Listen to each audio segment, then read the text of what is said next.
Readings of Almighty God's words. The responsibilities of leaders and workers. The responsibilities of leaders and workers, 22. Let's return to the 14th responsibility of leaders and workers: to promptly discern and then clear out or expel all manner of evil people and antichrists. Let's look at whether this work that leaders and workers must do is related to each detail about churches which I just fellowshipped. Why do we need to fellowship these specific details? What is the relationship between these details and this work that leaders and workers must do? These evil people and antichrists are not church members and need to be cleansed away. Moreover, their existence obstructs and disturbs the work that churches do. So, there is a connection. This fellowship is not in vain. After understanding each detail about the designation or definition of a church, let's examine how leaders and workers should treat church members, how they should treat the various people that need to be cleared out or expelled from the church, how they can do this work well, and how they should fulfill their responsibility and maintain the church's work. First, leaders and workers must understand what the definition of a church is, why a church needs to exist, and what work a church should be doing. After understanding these things, they should then look at which current church members do not play a positive role when it comes to the value of the church's existence or the work the church does, or who may cause disruptions, disturbances, and negative impacts to the church's essential work, or even seriously affect the church's reputation and disgrace God's name. Discerning clearly and promptly, clearing out or expelling these people. Is this not the work that leaders and workers should do? So, what is involved in doing this work well? In order to clear out or expel all kinds of evil people and purify the church, and allow the value of the church's existence to be manifested and the church to fulfill the role it should, and at the same time, allow the work of the church to progress smoothly, leaders and workers must first discern just which people in the church are evil people and antichrists. This is the information or actual situation that leaders and workers need to first grasp when carrying out this work. The first matter leaders and workers face in this work is discerning different kinds of people. What is the purpose of discerning different kinds of people? It is to separate them according to their own kind and protect those who are true members of the church. However, protecting these people alone does not mean that the work outlined in the 14th responsibility is being successfully carried out. What then is the most important aspect of successfully carrying this work out?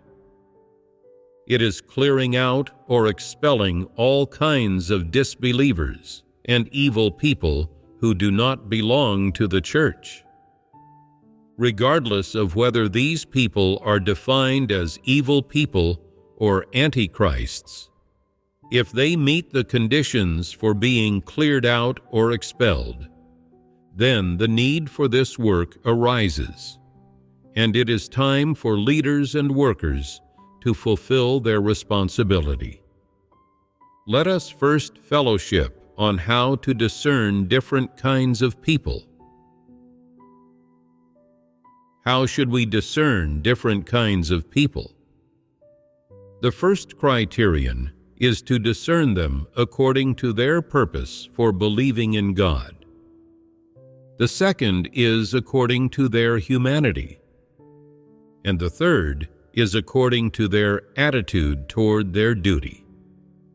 If we were to use some simple, short headers, they would be: first, their purpose for believing in God; second, their humanity; and third, their attitude toward their duty.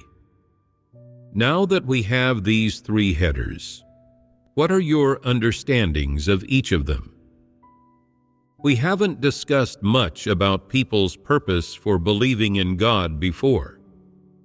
We have talked more about people's humanity and their attitude toward their duty, so you are more familiar with these things. People's purpose for believing in God is actually also not very unfamiliar to you, because you yourselves came to believe in God with a purpose. Some people believe in God because they do not want to go to hell, some because they want to go to heaven, some because they do not want to die, some to avoid the disasters, some just because they want to be good people, some because they want to avoid mistreatment, and so on. This topic should not be unfamiliar to you. It is just that the details I will talk about may be somewhat unfamiliar.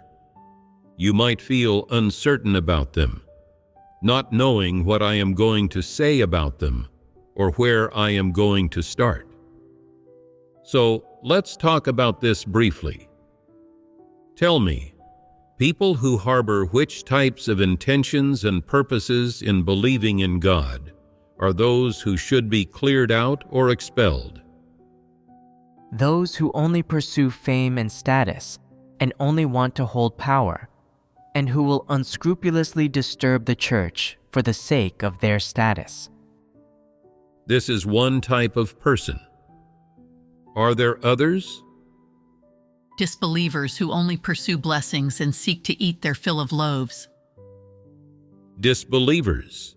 This is another type. Are there more? You might be thinking of some people's manifestations, but you can't clearly discern whether these people are just revealing corrupt dispositions, or if they are actually people with impure purposes for believing in God who should be cleared out or expelled.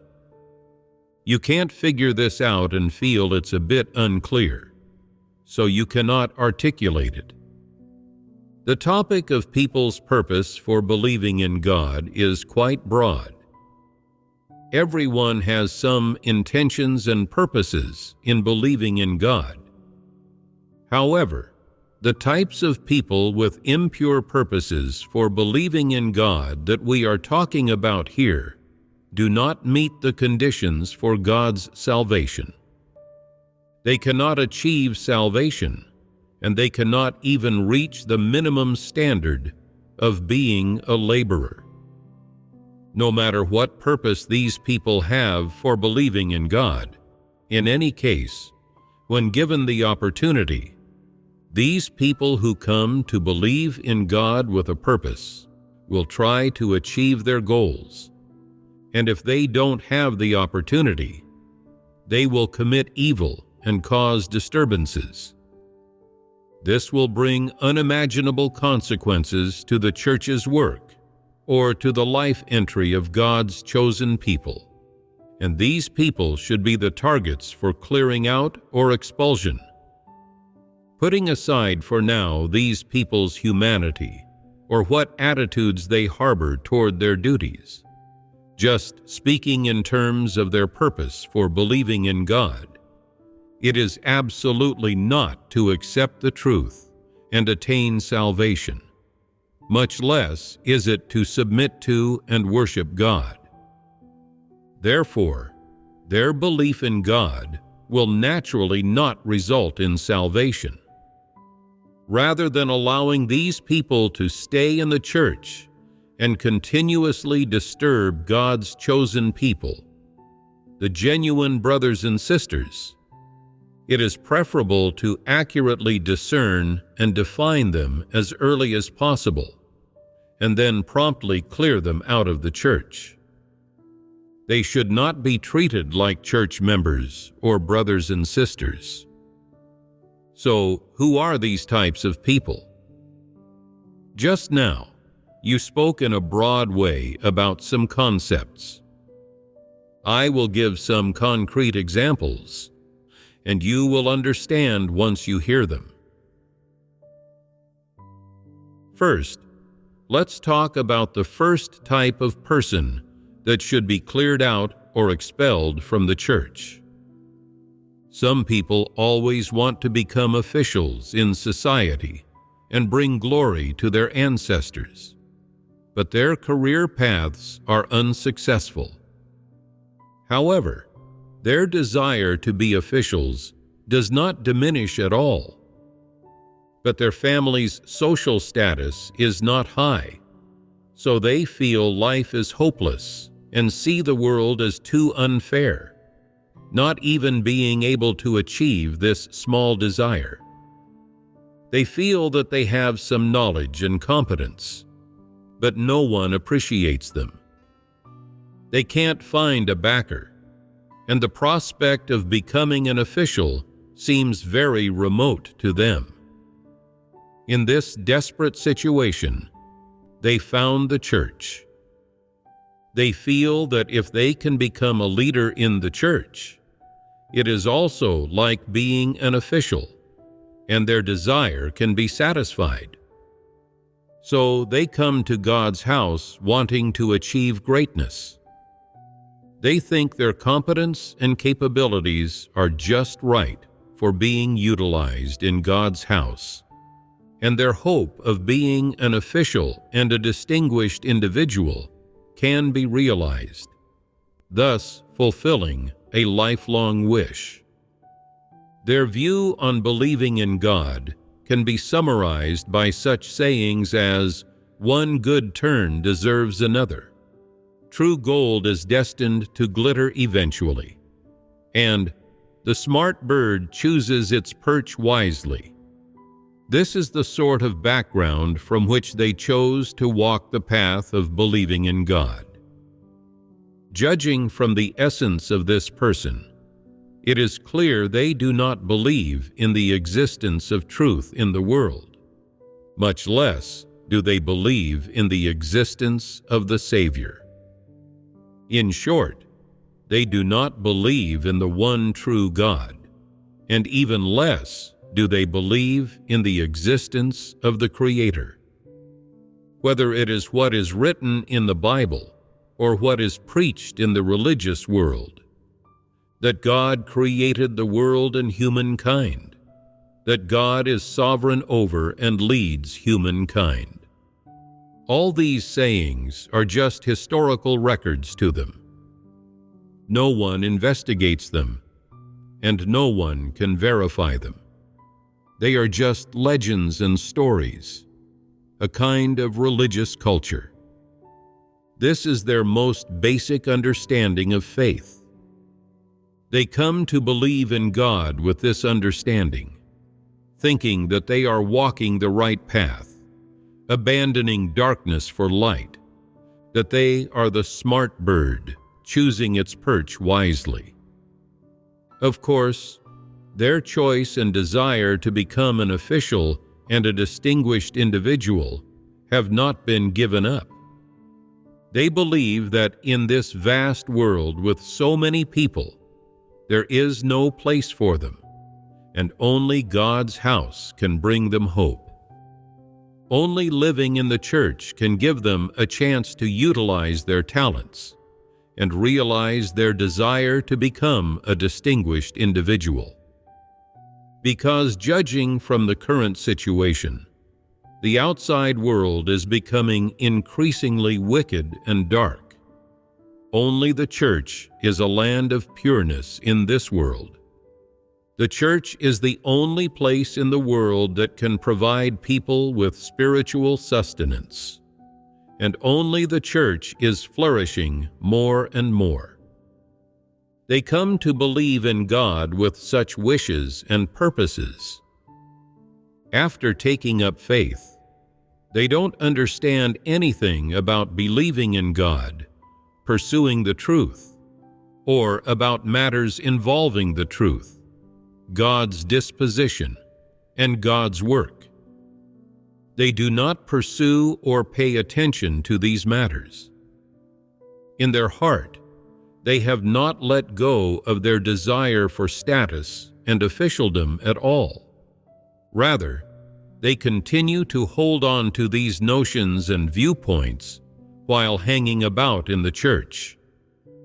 They view the church as a social organization, a religious community, and see God's work and God's words as illusions created by believers because of their superstitious beliefs. Therefore, whenever it comes to pursuing the truth, whenever it comes to God's words and God's work, they feel disgusted and resistant. If anyone says that something is God's doing, God's sovereignty, or God's orchestration, they feel disgusted. However, no matter how disgusted they feel, and regardless of whether they acknowledge or accept the truth, their desire to gain a position of status in the church to satisfy their craving for authority has never diminished or been let go.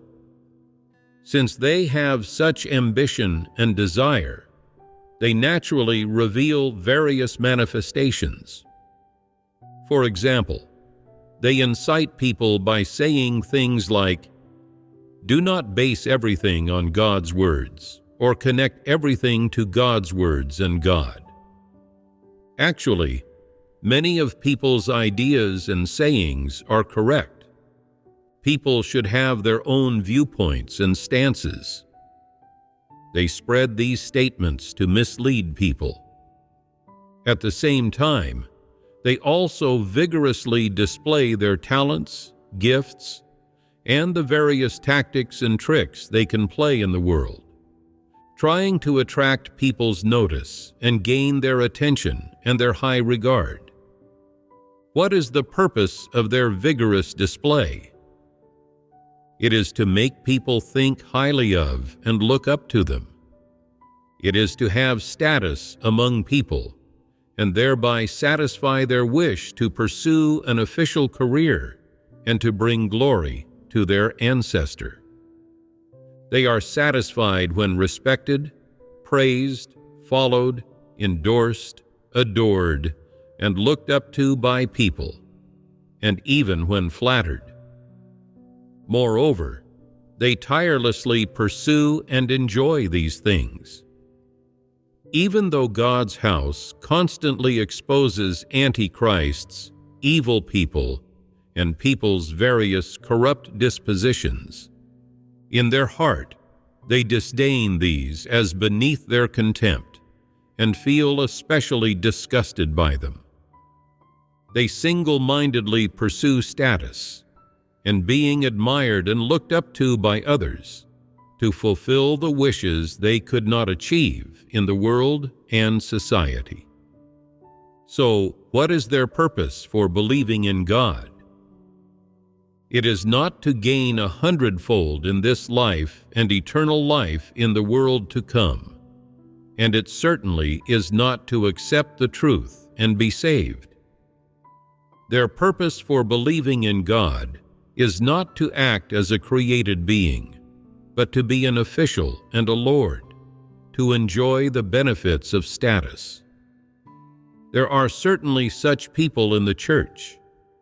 These are the evildoers who infiltrate the church. The church absolutely does not allow such people to mix among God's chosen people, so these people are ones to be cleared out. Is it easy to discern their purpose for believing in God? Considering their intentions and purposes in believing in God, combined with their various manifestations in the church, what kind of people are they? Disbelievers. Yes, they are disbelievers. Besides being disbelievers, they also want to pursue status and prospects in God's house to satisfy their craving for authority. Their purpose for believing in God is to become an official. So why is it that these people should be cleansed away? Someone might say, if disbelievers labor in God's house, and as church friends they can help a bit, isn't it all right to keep them around? Does this statement hold up? No. Why doesn't it hold up? Their desire to become officials will certainly lead to doing things that disturb others, provide no benefit to the work of God's house, and affect the brothers' and sisters' pursuit of the truth. No matter how you look at it, disbelievers resist the truth and deny God, so God's house cannot keep them. They won't play a positive role. Regardless of whether they pursue becoming officials, just their remarks, manifestations, and actions as disbelievers can cause disturbances and won't have a positive effect. Some brothers and sisters, when experiencing certain environments, say, "This is God's sovereignty, and we must submit." Can disbelievers submit? It's already good enough if they don't stand up to disturb and oppose. In their hearts, they even say, "Don't say everything is God's sovereignty." People should have some opinions of their own and have some independence. Don't attribute everything to God's sovereignty. They not only drag others down, but also say some ambiguous, specious fallacies to mislead people. Isn't this shameless? They might be able to pull some clever maneuvers and tricks among non-believers, but God's house is the wrong place for trying to pull these maneuvers and tricks. Some people run clinics where everyone likes to go because they say the injections there don't hurt. Why don't the injections hurt? The needle tip is dipped in anesthetic, so it surely doesn't hurt. Is this a wise move? No, it's a pernicious move. Yet they take it as a wise move and boast about it, thinking it shows their capability and skill, saying, "All you do is talk about submitting to God, God's orchestration, and God's sovereignty. Do you have the skills I have?" Isn't this shameless? They even boast about such pernicious tricks.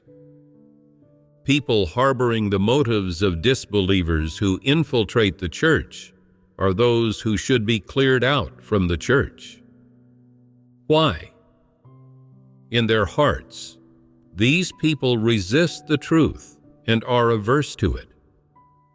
Regardless of their purpose for believing in God, whether it is something they can openly admit or not, based on their essence as disbelievers, the church should clear them out or expel them.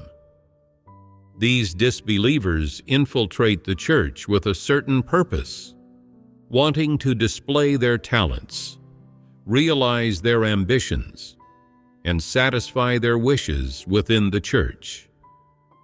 They want to use the precious place that is the church as a means to achieve their goal of holding power, showing off, and misleading and controlling people. Considering their purpose for believing in God, they are capable of disturbing and disrupting God's chosen people and the work of the church. Therefore, these people must be cleared out or expelled from God's house. Leaders and workers must see through to their disbeliever essence. Whether you base it on their manifestations or their consistent statements about believing in God, once you have grasped the situation and clearly discerned that they are disbelievers, you should decisively reject them without hesitation. No matter what method or wisdom you employ, find any way you can to clear them away.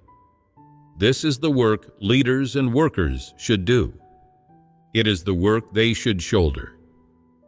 This is one type of people who should be cleared out or expelled. So, what are the manifestations of the second type of people who should be cleared out or expelled? Some people have never been involved in believing in God. They just have a favorable impression of it. They are not interested in knowing what one should pursue or gain by believing in God. They heard that people who believe in God are quite dutiful and guileless, so they want to find a romantic partner in the church, then get married and live a stable life. This is their intention and purpose, so they come to the church to find their ideal partner. These disbelievers have no interest whatsoever in believing in God. They do not care at all about the Creator, the truth, being saved, knowing God, doing duty, or any such matters. Even if they can understand after hearing God's words and listening to sermons, they don't want to take it to heart. They just want to find an ideal partner, and of course, hope to meet more people and broaden their network. They come to believe in God with the purpose of finding an ideal partner. Some people might say, "How do you know they have this purpose?" They haven't said anything or mentioned it to you. They display it through their behavior. Look at how they always seek out the opposite sex when they do their duties or make contact with someone. Once they fancy someone, they keep fellowshipping with that person and getting close to them, always inquiring about their information and getting to know them. These unusual actions and manifestations should draw enough attention from leaders and workers, who should observe what their intentions are and what purpose they aim to achieve. They should ascertain who preached the gospel to them, why they especially seek contact with the opposite sex, why they always have something to say to the opposite sex, and why they have a particular fondness for the opposite sex, in particular, showing special curiosity toward and concern for the people they like. Such individuals have a favorable impression of those who believe in God.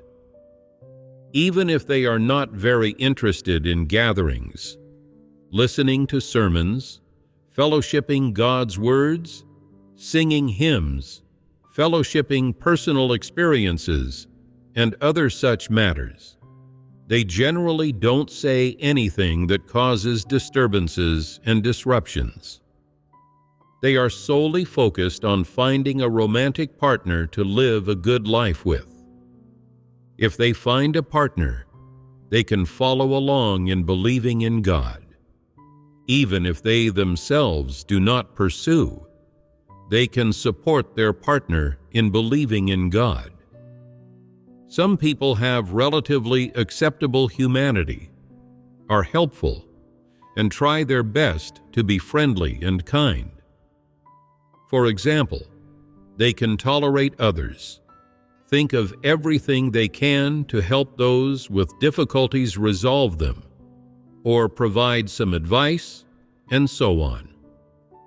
They are relatively kind to others and harbor no malice, but their purpose and goal in believing in God are not very honorable. They do not pursue the truth, and they do not accept the truth, no matter who fellowships it with them. After following for half a year or 1 or 2 years, there is no change in them. Although they do not say anything about not believing, and they do not cause any disturbances or disruptions, they do not develop any interest in matters of believing in God. Is it appropriate for such people to stay in the church? No. Should such people be cleansed away? They should also be cleansed away. What is the reason? Because they are not interested in the truth, and they are not targets for salvation. If they stay in the church while always looking for a partner, it will disturb others and lead them into temptation. They will not play a positive role. That's exactly how it is. For example, some people particularly like eating meat. When they eat meat, they forget about their work. If there is no meat, they are still able to attend to some proper tasks. But when there is meat available, their work gets delayed.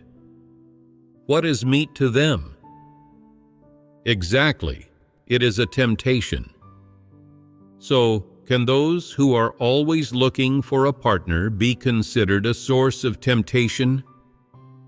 They are indeed a source of temptation. For such people, it should be made clear to them: you do not have sincerity toward believing in God or doing your duty. You have never been able to integrate into the church and have never been considered a true believer. Over these 2 years of contact, we have seen your purpose. You just want to find a partner in the church. Isn't this harming good people? The people in the church are not suitable for you. There are many suitable for you among the non-believers. Go and find someone among the non-believers. The implication is to tell them, we have seen through you.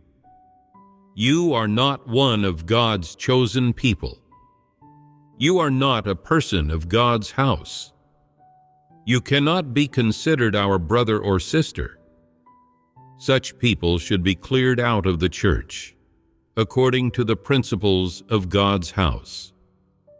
This way, these people who are recklessly looking for a partner and seducing others will be cleansed away.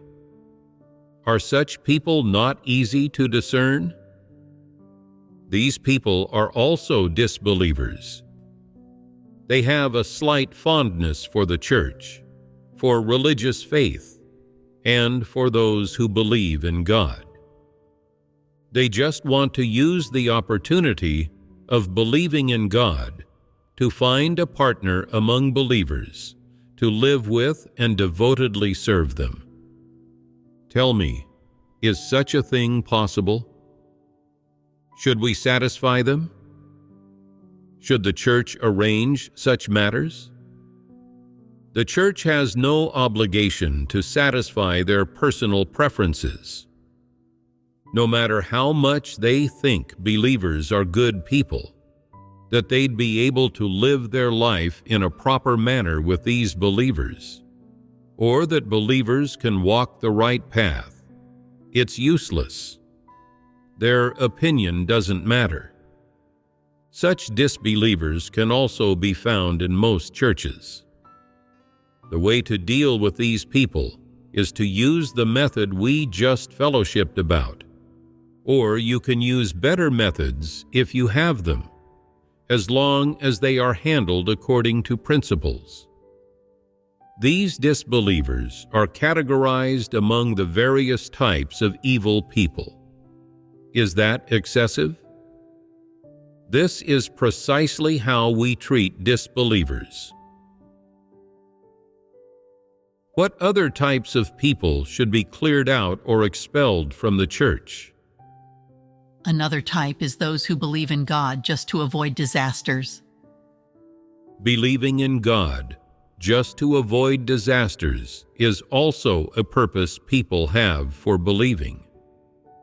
Don't most people who believe in God also have this kind of adulteration? So how should we distinguish between which people should be cleared out or expelled because of this, and which people are just exhibiting a normal revelation of corruption and should not be cleared out or expelled? For the majority of people, their faith is mixed with the motive of believing in God to avoid disasters. This is a fact. Among those who believe in God to avoid disasters, you must distinguish the disbelievers who fit the criteria for being cleared out or expelled. For example, such people, when they see that disasters are starting to get worse, start attending gatherings more frequently and quickly take back the books of God's words they had previously returned to the church, saying they want to believe in God seriously now. However, once the disasters pass or subside, they go back to doing business and making money, blocking all contact methods, so the brothers and sisters cannot find or reach them for gatherings. When disasters strike, they actively seek out the brothers and sisters, but when the disasters are over, it becomes very difficult for the brothers and sisters to find them, and very rarely is anyone able to get in touch with them. Are these manifestations not quite obvious? When there is no disaster, they say, people need to have a normal life. We have to go about our days. I have to do the cooking at home every day, and I have to take the kids to and from school, so sometimes I can't make it to the gatherings. Besides, living requires money. All living expenses have to be paid for. We can't survive without earning money. In this world, nobody can get by without money. Believing in God has to be practical. They speak plausibly and provide ample reasons, being entirely focused on earning money and going about their days, only occasionally attending a gathering and rarely reading God's words. Their attitude toward believing in God is lukewarm, neither cold nor hot. When disaster strikes, they say, "Oh, I can't be without God. I need God. I must pray to God and call upon Him every day. I'm not trying to avoid disasters. The main thing is that I can't be without God in my heart. Living a good life without God in my heart still feels empty." They can't say a single word that demonstrates any knowledge of God. All they say are words to justify their actions and behavior. They don't know how many books God's house distributes to everyone. They don't know what topic the sermons have reached. They don't know which truths are currently being fellowshipped about in church life. They attend a gathering once every 6 months or once every year. When they do attend, they say, "Non-believers are just terrible. Society is unfair. This world is evil. Making an effort to earn money is so hard. God's burden on people is light." They keep talking about these useless things that have nothing to do with the topics and content of the gathering's fellowship. They say a few empty words in their prayer and a few superficial words about believing in God, and then consider themselves believers, feeling at ease in their hearts and peaceful. Is this believing in God? What sort of wretches are such people? If you ask them, "Why don't you attend gatherings regularly?" they say, "My conditions don't allow it. This is the environment God has arranged for me, and I must submit." How nice these words sound. They also say, "Look, God has arranged this environment for me. My whole family depends on me for food, so I have to earn money to get by. At the moment, earning money is the task God has given me." They utterly fail to mention doing their duty, as well as their responsibilities and obligations as a created being. Much less do they mention how to practice God's words. Only occasionally do they attend a gathering and make an offering of a few yuan, thinking they have made a contribution to God's house. There are others who, when their children get sick, pray to God, and a few days later, when their children are better, they quickly make an offering of some money to the church, and then disappear again. Every time they interact with the brothers and sisters, they never fellowship about the truth, nor do they read God's words. When there are no disasters or calamities, they never pray to God. Their daily conversations are always about domestic trivialities, disputes over right and wrong, fleshly life, various social phenomena, and various things they see and hear. They rarely fellowship about God's words, and never utter a heartfelt word related to believing in God. They just keep their place in the church to seek God's care and protection. This is just their way of believing in God. They just seek peace and blessings without pursuing the truth at all. They have no interest in the truth whatsoever. They only want to gain benefits, grace, and blessings from believing in God. They don't care about the next life because they can't see it and don't believe in it at all. They only want to enjoy God's grace in this life and avoid all disasters. Since God and the church are their refuge, whenever they do attend gatherings, it is certainly when they have encountered difficulties or disasters. Are such people sincere believers in God? No. What kind of people are they? These are disbelievers who want to use the church to avoid disasters. Should such people be allowed to stay in the church? When they come to gatherings, they disturb others and upset them internally. Most people are too polite and would feel embarrassed to try to curb them. So they let them prattle on and disturb everyone's eating and drinking of God's words. What should leaders and workers do at this point?